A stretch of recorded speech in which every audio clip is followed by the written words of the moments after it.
How's everybody doing? So we're on column 2.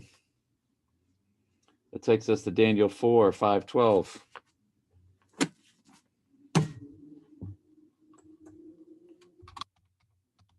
Usually I have all this prep for y'all.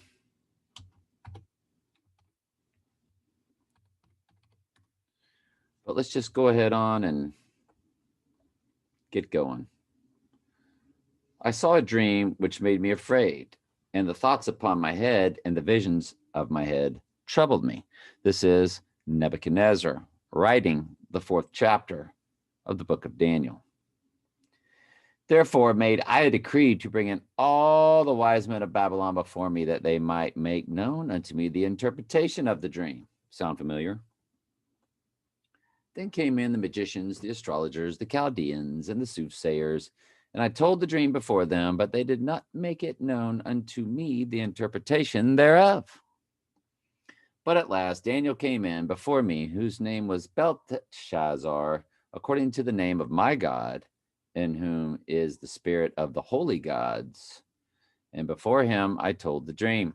O Belshazzar, master of magicians, because I know that the spirit of the holy gods is in thee, and no secret troubleth thee.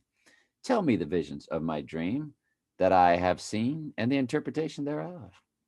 Thus were the visions of mine head in my bed. I saw, and behold, a tree in the midst of the earth, and the height thereof was great. The tree was strong, and the height thereof reached unto heaven, and the sight thereof to the end of all the earth. The leaves thereof were fair, the fruit thereof much, and was meat for all. So there was plenty of fruit, plenty of food, and the beasts of the field had shadow under it, and the fowls of the heaven dwelt in the boughs thereof, and all the flesh was fed of it. So the tree would be the feeder of all things. Now, what you're going to get into is that tree is a symbol of Nebuchadnezzar. That's what you just read. And Daniel's going to tell him that as we continue through it.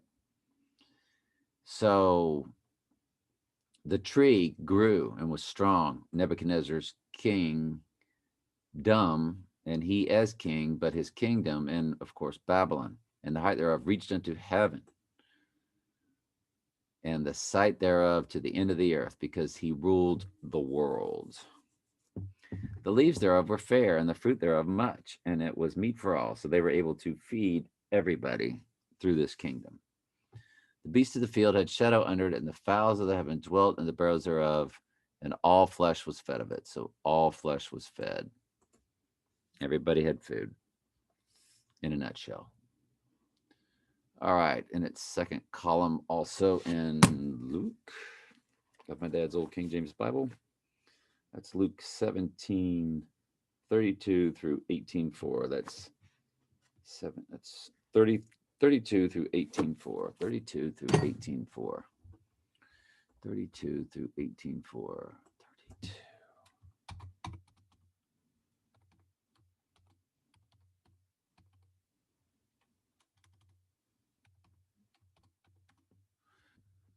Oh, we might need some new living along the way in this. Remember Lot's wife. Whosoever shall seek to save his life shall lose it, and whosoever shall lose his life shall preserve it.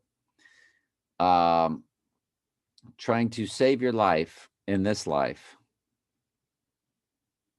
you will lose it in the next life. And those who don't care about losing their life in this life will have it in the next life. That's what that's about. That also speaks to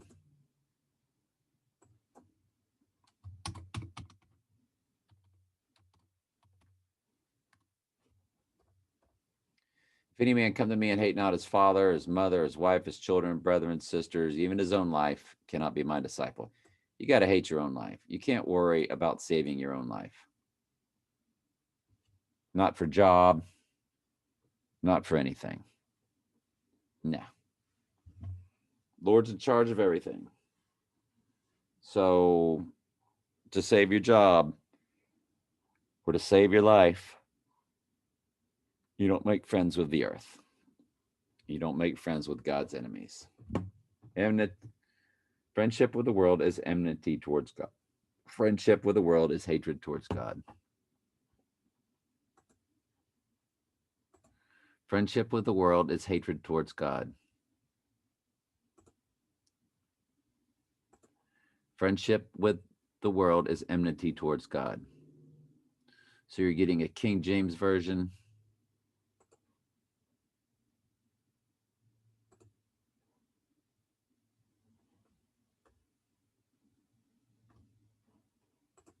I repeat.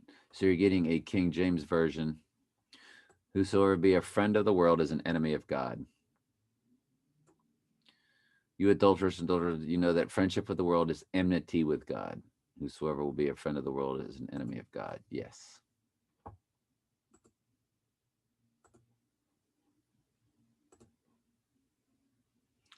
I tell you that it might be there shall be two men in one bed, and one shall be taken, and the other shall be left. Two women shall be grinding together, and one shall be taken, and the other left. Two men shall be in the field, one shall be taken, and the other left. And they answered and said unto him, Where, Lord? And he said unto them, Where whosoever the body is, thither will be the eagles be gathered together.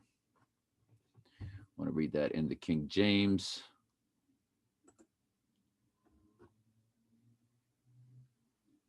I'm sorry, I mean in the New Living.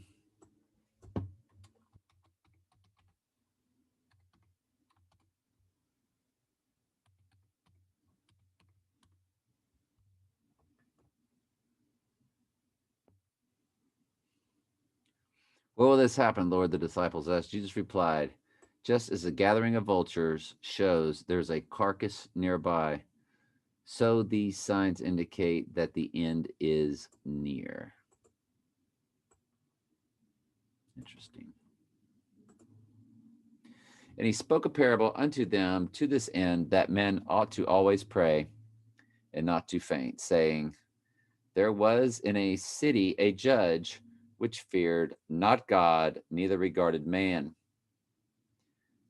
And there was a widow in that city, and she came into him, saying, Avenge me of mine adversary. And he would not for a while, but afterward he said to himself, Though I fear not God, nor regard man, semicolon. So we'll get into the rest tomorrow. I love y'all very much.